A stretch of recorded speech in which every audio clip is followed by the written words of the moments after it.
Hey guys, welcome to my channel Belle and Cosmos. Here I review books and give book recommendations. So this is the first video on this channel and it will be about, as you may have already guessed, the books I read in 2020. I had read 18 books to be precise in 2020, which wasn't a lot, but I'll try to make up for that in 2021. So the first book I read last year was Twilight by Stephanie Meyer. um yep, this one, which was like in my list for too long, like way too long. And I had previously read Eclipse, New Moon and Breaking Dawn, but I hadn't read the first book, which is very bizarre, I know. But I did read it last year via ebook and it was amazing. As many of you may know that the book is about Edward, a vampire, who meets Bella, a human, and then they fall in love. It's very famous. It's weird to explain something which is that famous, but in case somebody has not read it yet, so it's about this dude, this vampire guy, very strange one at that, who falls in love with this human girl, very clumsy one at that, who's Bella, and the two of them fall in love and embark on this very forbidden romance journey. And yeah, right, I think you should read it on your own before I spoil it for you. Moving on to the next book. So around that time when I was reading these books, I fell in love with The Phantom of the Opera, which is a musical. And for a year, I have been in love with that thing. So when I first fell in love with it, I got to know that the Phantom dresses as, you know, a character from Edgar Allan Poe's book, The Mask of the Red Death, which is the Red Death itself. Like the Phantom dresses as the Red Death. So the next read was Edgar Allan Poe's The Mask of the Red Death. I read it because I fell in love with the Phantom of the Opera, and I found it pretty amazing because this one is a very tricky read. So it talks about this party where people are gathered. They are there hiding from the Red Death, and the Red Death comes like a person who crashes the party. It's pretty intense. I had to get to the core of the story by searching up the meaning of the story on Google, and it was fascinating. I wouldn't spoil it for you. Let's move on to the next story. So the next book I read was The Night Circus by Erin Morgenstern. Wow. What happened was I had a lot of books on my ebook app and I was scrolling through the thing, all right, and I saw this book. It was there for such a long time waiting to be read. I felt so bad. Then I thought, let's see what it is about and what's inside it. So I clicked on the book. The first page had me hooked. The first page, yes, had me hooked. And it rarely happens that I fall in love with a book so much that I forget about the rest of whatever it is that I'm reading. The book I was reading at this time was The Priory of the Orange Tree, which I gave up because I was so tired. The book, I mean, that I'll come to later. I didn't add that in this list because I forgot. I plainly forgot. So this book was, so The Night Circus is about this circus which takes place at night, and the characters, they are kind of like rivals, okay, and they know magic. It's not Harry Potter, not even close. I mean, not even like Harry Potter, but then I picked it up because there was magic in it. Oopsie. So here, like the people, the characters, they're rivals, all right, but they turn from enemies to lovers, and it's very forbidden. There is angst, there is romance. This is magical as it is. It's amazing. I loved it. I loved it. I threw away Priory of the Orange Tree while I was reading it. I'm so sorry, Samantha Shannon. But yeah, whatever. The next book is Salt by Naira Waheed. I hope I pronounced the name correctly. It is a poetry collection, an absolutely fabulous, warming, heart-melting poetry collection about a girl and her roots and everything included. Is amazing. I love it. I love it. I love a good poetry collection. So I read a lot of poetry collection in my lifetime. I'm proud of it. Anyways, this book is fascinating. It's amazing. I don't know how many times I used the word fascinating in this video. Anyways, this is amazing and you should read it. It's an easy read. It has lovely poems in it, very strong ones. It talks about the poet's country, talks about the poet's roots, and how you should always stay connected to your roots. It's good, all in all. The next book is Please Look After Mom by Kyung-suk Shin, or Shin Kyung-suk. She is a Korean author, and the fact that I read this book, I was recommended this book by none other than Kim Namjoon, who is the leader of BTS. I'm an ARMY, so I have read majority of the books Namjoon has recommended. This one made me cry. It made me cry. Like I was bawling out my eyes. I was crying. I was crying so bad. I was sobbing. It was lovely. It's fiction, but it's amazing. I mean, you have never read something like this. It's about this mother who in her old age recalls whatever she had faced in her youth with her children, and what kind of trouble she had to face throughout her life, and how her children grew up, and how she had a lot of hand in making her children successful and everything. And the story talks about how after the children grow up, they totally go to their own lives, their own different directions, and they forget about their mother, who is now a very old woman and she is alone. And then the kids, one by one, they start coming back to her. And after that, the mother goes missing. The mother goes missing because, no, they don't go to her. She goes to them, to the city, all right?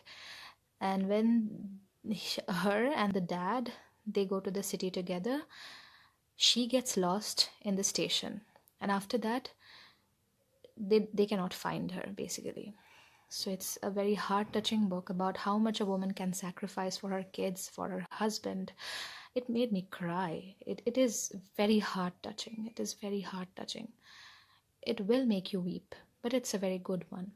So the next book is Smoke and Mirrors by Michael Faudet. It's another poetry collection. It's cool, it's pretty aesthetic, but I didn't like it very much. Anyways, it makes for a short read. So the next book is The Phantom of the Opera by Gaston Leroux. Alright. So he's a French author, and this book talks about, as I said, I fell in love with The Phantom of the Opera, so it was only natural that I read it in the same year. It talks about this masked genius, literal genius, and the reason why he's masked is because he is disfigured from his birth, and he lives in the cellars of the Paris Opera House, where he falls in love with a soprano called Christine Daae, and it follows the misadventures of the Phantom with Christine and Christine's childhood best friend, now turned lover, Raoul de Chagny. It's a very good read, yes. The musical is more amazing. So the next book is If They Come For Us by Fatima Asghar. Fatima Asghar is a Pakistani poet, and she talks about her roots and growing up in a country which is not Pakistan. And it is fine, it is great for the ones who have read Rupi Kaur's Milk and Honey and The Sun in Her Flowers. You'll love it. Obviously, you'll love it. The next book is The Metamorphosis by Franz Kafka. I read it because I had read Kafka on the Shore by Haruki Murakami, and I wanted to read something by Franz Kafka. And this one also was recommended by Kim Namjoon of BTS. That guy is a genius, trust me. This book was tough to read. I haven't read something like this in a long time. At first it was a bit boring. It was sad through and through. It was pretty depressing that this guy, Samsa, he was turned into this huge, I don't know what insect, and then it's a tragic story from there on. I wouldn't reveal the ending, it would spoil the book. But it makes for a good short read with deep meanings. Go for it. So the next book is Almost Adulting by Arden Rose. This one is this one is a self-help book about adulting. Like if you're a teenager like myself, you will find this book amazing. You may, but I didn't, because it was like simple and it didn't have anything which was very informative, at least for me, a teenager living in India. I didn't find it informative at all. So rest assured, this book is not for myself and for my fellow Indian sisters and brothers. If you don't want to read it, then it's all right, you can skip it. I didn't particularly enjoy it or anything because it wasn't so informative as it promised. The cover was amazing, which is why I picked this book up. I'm sorry. But the next book is A Head Full of Ghosts by Paul Tremblay. I didn't find it interesting. I wanted to read a very spooky book because I had read Stephen King that year and I was craving another spooky book. And Stephen King had said that this book is amazing. He gave a pretty amazing review for this one. So I went for it, but it didn't give what it promised. I didn't like it. I did not like it, so I won't explain it. It was so difficult. It was about the two sisters. One of them was seeing ghosts, and so one of them was seeing ghosts, and it was about her struggles. Because I didn't read any further than, I guess, 100 pages, so I cannot explain more than that because even myself, I don't know the rest of the story. It turns out the book is not half as good as what I had read in Stephen King's praise, those praises for books. Stephen King has said that this would be a very good read for his fans, and it wasn't. So if you want to skip it, you can. The next few books I read were graphic novels. It was Heartstopper by Alice Oseman. So, yeah, Heartstopper 1, Heartstopper 2. I have read both the books and I deleted Heartstopper 1 from my ebooks, as you can see. So I only have the volume 2, volume 3, and the mini comics. I didn't read the volume 3 and mini comics as of yet, but the first two books were great. They were great. They were like heartwarming. I fell in love with the characters. And I would want you guys to read it. Oh my god. Amazing. I have never read a graphic novel before, and this was the first graphic novel I had ever read. But there is another graphic novel in the list, and that is... So the next book I read was Persepolis by Marjan Satrapi. Okay, this was amazing. Look at the book. Look at the illustrations. Aren't they amazing? These illustrations were made by Marjan Satrapi herself. And the book talks about her childhood and her going abroad, her life in Iran, and then from there she went abroad and she came back, and her life as an adult. So as you can read in the title, it's the story of her childhood and the story of her return. I recommend it. It's a very good book. Please read it. Although I did receive a very wrong copy from Amazon. It's a photocopy. It's not the original book, so I prefer you don't buy it from Amazon.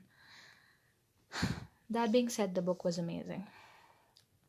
Meanwhile, I had read other books. One of them was Welcome to the Dark Side by Gianna Darling, which was this one.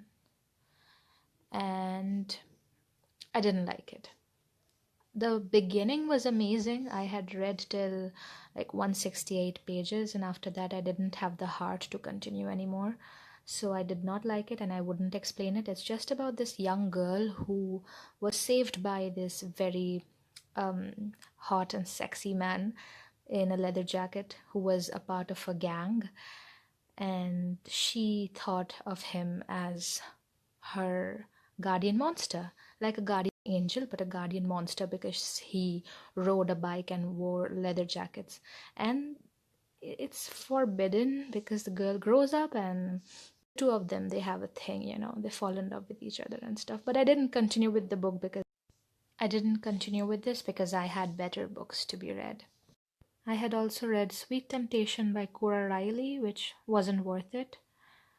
It took off well, but it didn't keep the promise of a very exotic romance or anything. Moving on to the next book. So turns out I did read quite a few good books last year. One of them was The Catcher in the Rye by J.D. Salinger. Whoa, I saw this book in another movie and the dude was reading it, and I thought, why shouldn't I? So I picked it up and I started reading it last year. It is a very short read, as you can see, but very promising. It has a lovely story about a teenager who is carefree and he wants to preserve innocence everywhere. So he just doesn't want to grow up, all right? He reminds me of myself. Even I don't want to grow up.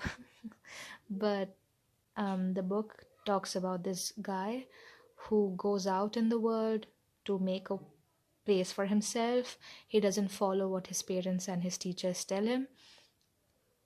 But all in all, it's a very heart-touching book. So there are two more books left. As I said, I had read a very good Stephen King novel last year. It was The Outsider. I had bought it in 2019 and I had wanted to read it earlier, but I had other things to take care of. I had my homework, I had school projects, and etc. So I had to delay the process of reading it. I had delayed the process by an entire month, but I finished reading it. As usual, Stephen King starts his books with very boring descriptions. But then when you get to the part when the action starts, you are filled with adrenaline. I love this book, but it was very lame until page 174, I guess. But then I fell in love with it. And I would want anybody who loves horror to read it. Read it. It's amazing. It's unlike anything you have ever read before. It will keep you hooked till the end. It did for me. And that's saying something because I don't like Stephen King stories very much because he starts it in a very boring manner. Nonetheless, his books are good. I had even read The Shining, which was amazing. Boring at the beginning, but amazing by the end. Going on to the next book. And the last book I have here with me is Before the Coffee Gets Cold by Toshikazu Kawaguchi. It's not the only Japanese author book I read last year. I had also read Blind Willow Sleeping Woman by Haruki Murakami, but that was a short story collection, and I haven't yet finished it. Hopefully in 2021 I will finish it. Getting back to this book, Toshikazu Kawaguchi is my first, Japanese author other than Haruki Murakami. And the book is amazing. The book is about this cafe, Funicula, I guess. Oh, I don't even know how to pronounce it. What a shame. Anyways, there you can, go for a coffee and you can go back in time or even in the future within a certain time period before the coffee gets cold. For those who didn't get it, I meant that a person can go back in time or in the future, but they can't change one thing. They cannot change anything. But they just can go back or forth and play with time a bit here and there. And you have to do everything you want to do before the coffee gets cold and then come back to the present. Because if you don't, then you will get stuck in time. And that wouldn't be a very good thing to do. It was very amazing. It has 3 short stories. No, not 3, I think 4 short stories. Whoops. Yeah, it has 4 short stories. And all 4 of them are brilliant. They are brilliant, they are warm, they are cozy, just like a very local cafe. Great. So with that, we come to the end of this video. If you liked it, do not forget to hit the like button, subscribe to my channel and press the bell icon for notifications, and share this with other bookworms, book elves, book dragons, whoever likes books around you. And yeah, don't forget to comment if you have read any of the books mentioned in the list. So with that, we come to the end of this video. Goodbye, take care, read more, and all the love from me to you. Bye bye.